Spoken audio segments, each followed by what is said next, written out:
Hi everyone, in front of me I've got REALME 8i and let me share with you how to check IMEI and serial number on this device.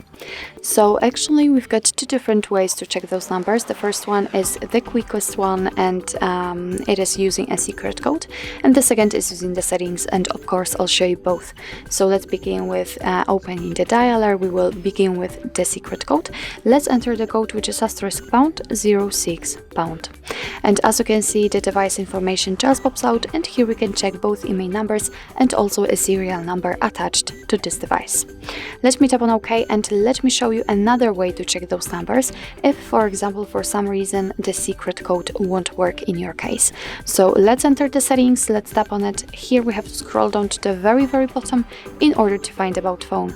Now let's tap on the status.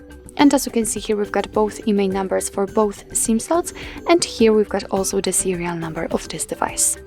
So actually this is it. This is how to check IMEI and serial number in your REALME 8i.